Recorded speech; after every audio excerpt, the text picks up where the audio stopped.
کا جو زور دیا جا رہا ہے یہ امریکہ کی نئی آنے والی جو کابینہ ہے اس کی طرف سے ہے، یہ جو بائیڈن کی طرف سے نہیں ہے، اور بائیڈن نے عمران خان کی حکومت کو جس طرح سے گرایا تھا، خان اس کو بھولنے والا بھی نہیں ہے۔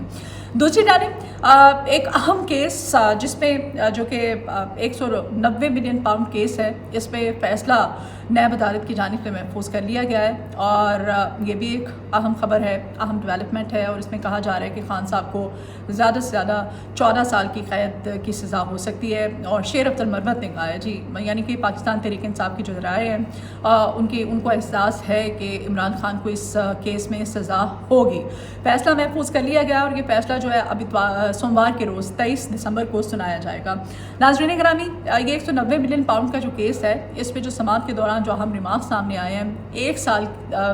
کے عرصے تک محیط رہی ہے تمام تر سماعت اس کیس کی ہیئرنگ، اور اس میں تقریباً 35 گواہان جو ہیں ان کو شامل تفتیش کیا گیا ہے نیب کی جانب سے، اور احتساب عدالت کے جج ناصر جاوید رانا صاحب نے اس کیس کا جو فیصلہ ہے اس کو محفوظ کیا، اور اب سوموار کے روز یعنی کہ 23 دسمبر کو یہ فیصلہ سنایا جائے گا۔ جو دلائل سامنے آئے نیب کے وکیل امجد پرویز رانا کی طرف سے، امجد پرویز رانا صاحب کہتے ہیں جی کہ ضبط شدہ رقم جو ہے حکومت کی بجائے بحریہ ٹاؤن کے لائبلٹی اکاؤنٹ میں بھیجی گئی ہے، اور NAB ordinance section 5 class T کی خلاف ورزی کی گئی ہے۔ اس ریفرنس میں ٹرسٹ بننے سے پہلے ہی 240 کنال زمین جو ہے وہ ٹرانسفر کر دی گئی ہے، لیکن اس تمام تر کیس میں، اس ہیئرنگ میں نیب نے، عدالتوں نے، جج صاحبان نے، وہ اگر ایک جو اہم جس کو فراموش کیا گیا ہے، جس معاملے کو، جس نام کو، وہ نام جو ہے اس میں عمران خان بھی شامل ہے، اس میں جرح بھی کی جا رہی ہے، دلائل بھی سامنے آ رہے ہیں، اور اس میں جو ملک ریاض صاحب ہیں وہ سرے سے غائب ہیں، ان کو شامل تفتیش نہیں کیا گیا اس تمام تر کیس میں، اور اس پہ وکیل صفائی نے بھی دلائل دی ہے۔ وکیل صفائی کی جانب سے کہا گیا ہے کہ نیب کا ریفرنس 50% تک ملک ریاض کے گرد گھومتا ہے، لیکن افسوسناک صورتحال یہ ہے کہ سارے کے سارے ریفرنس میں ملک ریاض پہلے دن سے ہی شامل تفتیش نہیں ہے، یعنی کہ ملک ریاض صاحب جو ہیں اب وہ ان کو جیسے مکھن میں سے وہ بال نکالتے ہیں نا، ایسے ان کو ایسے یوں آرام سے سائڈ پہ کیا ہوا ہے، اور اس میں عمران خان صاحب جو ہیں وہ ڈے فرسٹ ہیں، ان کو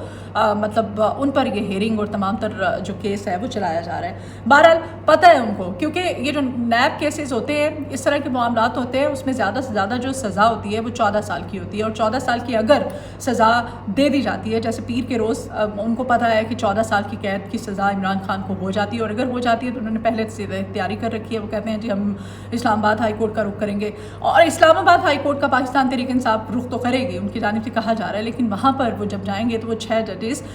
خط لکھنے والے ججز جو ہیں ان کے حوالے سے پہلے ہی آپ کو پتہ ہے فیصلہ ہو چکا ہے، اگر وہ تبدیل کر دیے جاتے ہیں، کوئی نیا تعینات ہو جاتا ہے تو پھر آپ کو پتہ ہے یہ صورتحال کیا ہوگی، کیونکہ ہمایوں دلاور صاحب آ جاتے ہیں تو پھر تو صورتحال بالکل ہی چینج ہو جائے گی، کیونکہ پھر فیصلہ جو ہے میرٹ پر ہوتا ہوا نظر نہیں آ رہا، پھر فیصلہ جو ہوگا اسلام آباد ہائی کورٹ میں اگر عمران خان صاحب کو 14 سال کی قید ہو جاتی ہے تو پھر وہ میرٹ پر فیصلہ نہیں ہوگا اسلام آباد ہائی کورٹ کا بھی، پھر اگر چاہے آپ سپریم کورٹ چلے جائیں، کچھ بھی ہو جائے، وہ پھر فیصلہ جو ہوگا نا وہ فیصلہ سیاسی فیصلہ ہوگا۔ اور پہلے بھی آپ کو پتہ ہی ہے توشہ خانہ 1 کیس میں بھی عمران خان صاحب کو 14 سال کی قید کی سزا ہوئی تھی، اور پھر اس کو 14 سال کی جو قید ہے بعد میں اس کو ہائی کورٹ نے معطل کر دیا تھا، لیکن اب کی بار ایسا ہوتا تھوڑا سا مشکل نظر آ رہا ہے، کیونکہ وہ 6 ججز صاحبان وہ اگر آگے پیچھے ہو جاتے ہیں تو پھر یہ فیصلہ میرٹ پر نہیں بلکہ یہ فیصلہ سیاسی فیصلہ ہوگا۔ کچھ مذاکرات کی بھی بات کر لیتے ہیں۔ مذاکرات کے حوالے سے جی خان صاحب نے اتوار تک کی ڈیڈ لائن دے رکھی ہے، اور اتوار کو خان صاحب نے کہا ہے کہ ہمارے مطالبات اگر نہیں مانے جاتے تو پھر اوورسیز پاکستانی جو ہیں ان کو ہم کہہ دیں گے کہ اپنی ترسیلات جو ہے پاکستان میں نہ بھیجیں، یعنی یہ ایک طرح سے سول نافرمانی کی تحریک کا ہی ایک حصہ ہے۔ اور حکومت کا موقف بھی آپ کو بتاتی چلوں، حکومت کی جانب سے رانا ثناء اللہ صاحب کہتے پھرتے ہیں جی، وہ کہہ رہے ہیں کہ اتوار کو ہو سکتا ہے کہ مذاکرات جو ہے وہ اتوار سے ہم شروع کر دیں، اس کا بڑی حد تک امکان ہے، اور ساتھ ہی ساتھ وہ کہتے ہیں کہ یہ نواز شریف صاحب کی اجازت سے مشروط ہوں گے مذاکرات، وہ ہمیں جو کہیں گے ہم وہی کریں گے، اور اسٹیبلشمنٹ کو بھی ہم آن بورڈ رکھیں گے ان مذاکرات میں کہ ہم نے کب کیا اور کیسے کس طرح سے کرنا ہے ان مذاکرات میں۔ وہ کہتے ہیں کہ یہ سول نافرمانی کی تحریک کا بار بار ہمیں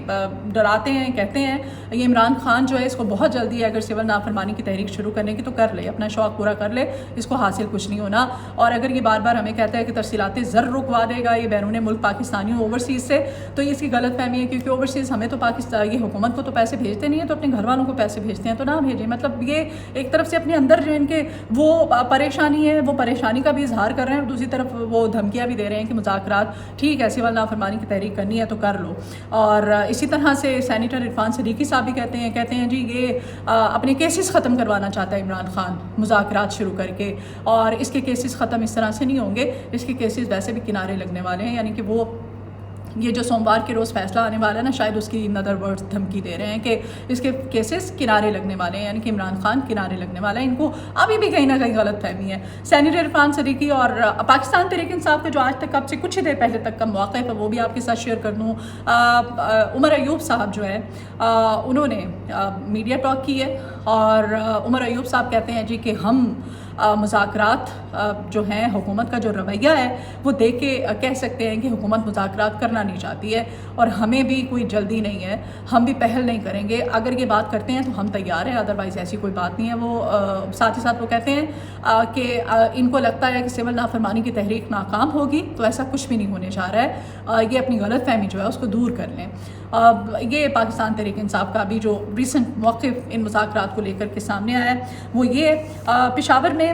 میڈیا ٹاک کر رہے تھے عمر ایوب صاحب. ساتھ ساتھ وہ کہتے ہیں کہ مذاکرات کرنے ہیں تو کریں،